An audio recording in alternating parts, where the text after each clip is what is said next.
Hey, what's up YouTube? This is Leo with DRIPCalc, and it's that time of the month. We're 5 days away from dividend declarations for YMAX, YMAG, and ULTI. And in this video, I'm going to do the estimates for YMAX and YMAG. I'm not doing ULTI, I'm sorry, I'm just not interested in that. Okay, so this will be actually a re-upload. I uploaded yesterday, last night, and I realized that I made a mistake because I used the wrong export for holdings for each of these funds. I used yesterday's holdings, whereas we should have used the declaration date holdings, which was effectively a next date. So slight changes to that, and that actually brings an interesting point, which I will talk about in this video. So guys, before we begin, quick question. I speed up the videos when I process them before uploading, so let me know in the comment section below if you prefer that I speed up, I go to 120% speed, or you would like to have like a normal speed without going too fast. The reason I do that is because I feel I talk too slow, and I usually listen to YouTube videos at like 2 speed.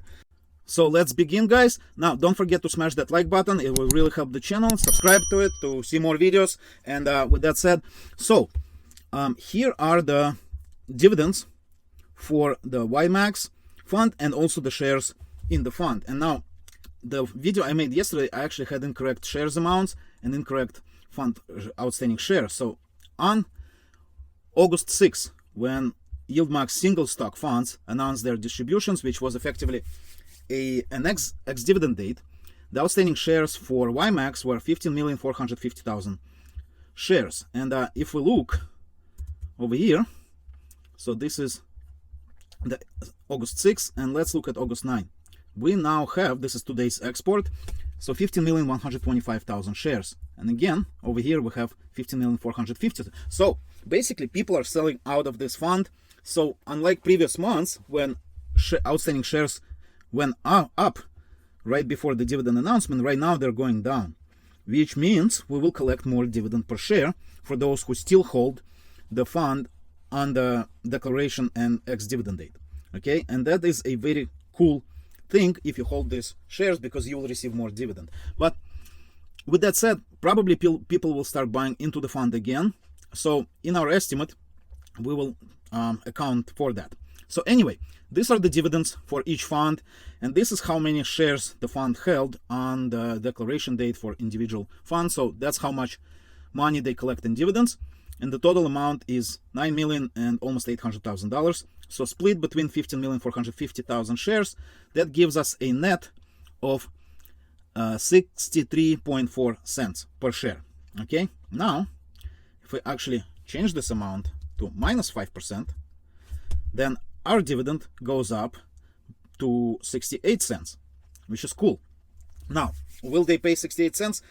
Probably not, because I think right before the dividend date, people will start buying back into the fund, because right now it's kind of inexpensive. Now it was around $20 when we had dividend declaration last month, and now it is sitting below 18 bucks. So I think people will start jumping in, and therefore I will probably keep it at like 0. Okay, and that gives us an approximate dividend of 63.4 cents. Now if people keep selling out, let's say 3% reduction from the current share count, that gives us 66.4 cents. And if people do buy in, I don't expect a lot of people buying in, because this is the first time I see the outstanding shares going down. So let's call it like 5% increase in outstanding shares. That gives us a low range of 58.4 cents. So right here. Okay, and how does that compare to previous months? In July, they paid 65.2 cents. In June, they paid 73 cents. And in May, they also paid 73 cents.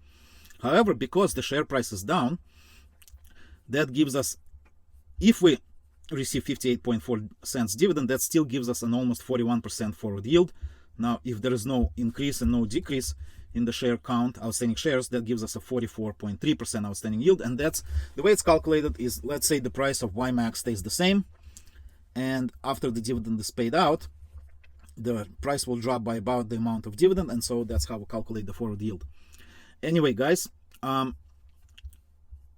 that's it for YMAX. So let's jump to YMAG. That's an even more interesting story. So on August 6th, we had 6 million outstanding shares, and if we look to my handy dandy export over here, so we need this right here, we have right now 5,775,000 shares. So it also went down, and that means we will likely have a higher dividend on the YMAG as well.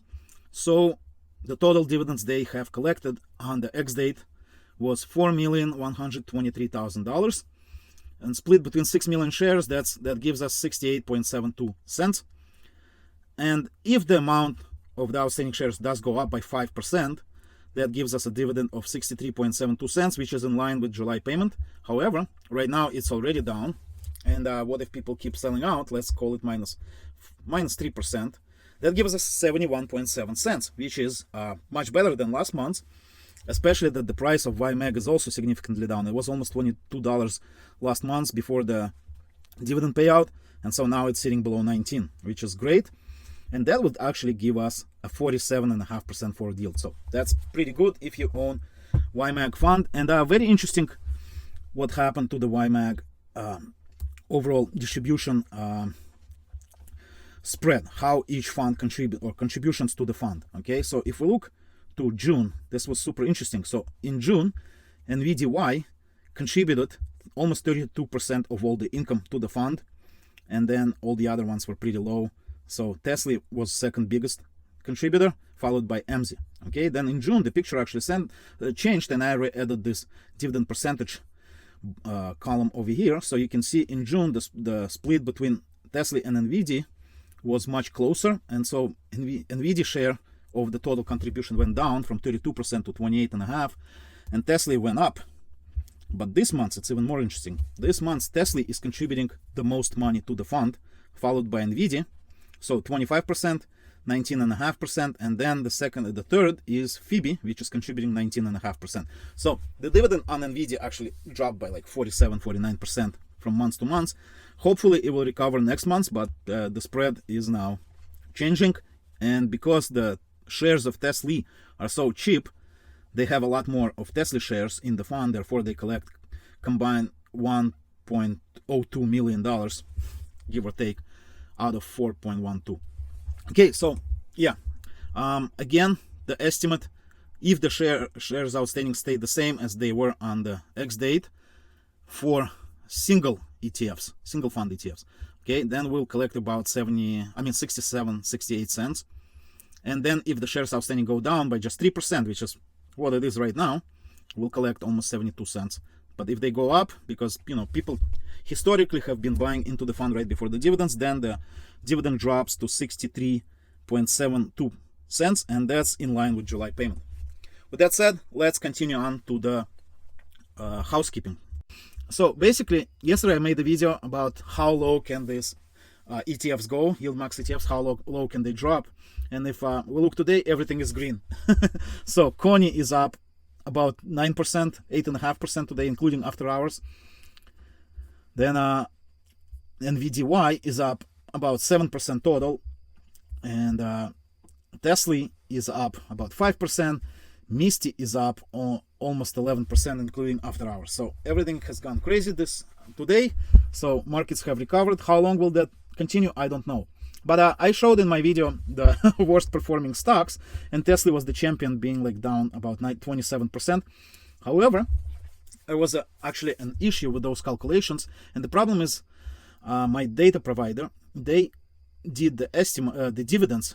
They didn't adjust the dividends for reverse split, 2-for-1 reverse split, and so they had the actual dividend amounts instead of adjusted. And so all these amounts here, they increased by 100% because you used to have 2 shares, now you have 1. Therefore, your actual dividend was twice as high in terms of today's share price and number of shares you have today versus what you had when you if you owned them before the split. Anyway, so Tesla is actually not such a bad performer. It moved to spot number 3 of the worst ETFs, and yesterday all these 3 guys, they were like in the low 60s, and now NVDY moved to 85% total return in the last year, and Coney is mere 75% total return. By the way, Coney has paid total dividends of $19.53 in the last 11 months essentially, and so this dividend payment, they will repay 100% of its initial price. So that's super cool. You can see here the dividends. If you add up all the dividends, that's $19.53. So one more payment, and again, this fund opened at $20, and so at 12 months mark, 1 year, they will have paid a total of 100% in dividends, maybe even more. Anyway, also I had all these numbers at zero, the dividends, because yesterday was a payout day, but again, my data supplier kind of messed up. You see still MRNY is still showing zero, so I need to fix this. But yeah, so today things are looking better than they did yesterday. However, because we had an 18% drop in the total payouts, now if you let me show you real quick over here, let's look at August. So if we sum up all the dividends for all the funds from July, and we sum up all the dividends for all the funds in August, and we exclude actually ABNY and Fiat because they didn't pay last month, okay, the difference is about 18% lower this month, and that's partially why YMAX and YMAG will be paying significantly lower amounts this month than they did previous months. However, they're trading significantly lower than they did a month ago, and maybe it's a good opportunity to buy in. Again, I am not buying right now. I think this roller coaster is not over, and we might actually have a pretty big market down in the next few months. Once the elections are over, I think, you know, they will stop keeping the economy on life support and let things go the natural progression, which will probably cause a big recession. But I don't know the future. I'm not saying that it will happen. I hope it doesn't, but you know, you got to be realistic. And yesterday we saw realistic what can really happen. Yesterday most of these funds were down by like 20-25% in the last 30 days. And last but not least, guys, so I am sort of changing my strategy, my investment strategy.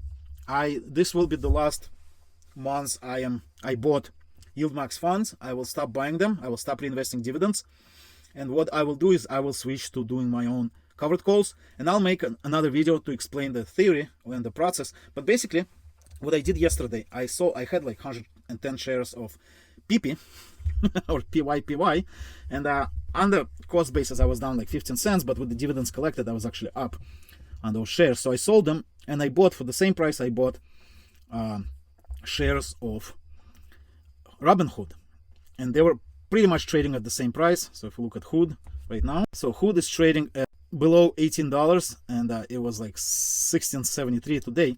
But you can actually sell a Robinhood covered call 1 month out, I think at $20, maybe 19, but you can sell it for 75 cents.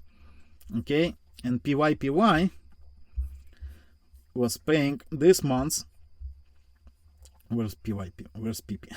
It's paying 35 cents. So I can collect 75 cents on my own selling covered calls, and collect more than say PP is paying now, and VDY is paying more, but I also sell out of the money. So if I do get assigned the $20, I collect, no, that was $19. So I would collect a total of like $2 in 1 month, an investment of $17 per share. So that's a very good return, then rinse and repeat.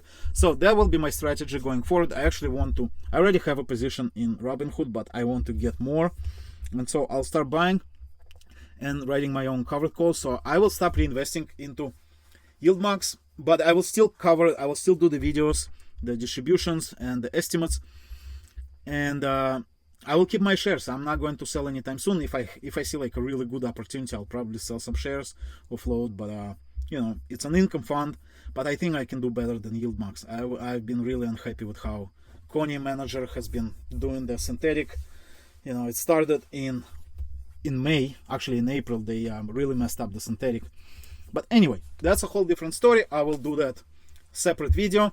And guys, last but not least, so yesterday I made a video. We were just shy of 300 subscribers, and then I published that video with how low can the YieldMax funds go, and wow, it's gotten 1,000 views in just 1 day. Basically, thank you everybody who watched that, thank you everybody who liked that video and subscribed. And once again, I'm asking you guys to support the channel, subscribe, smash that like button. I'll be making a lot more great content, and with that said, I'll see you in the next video. Bye.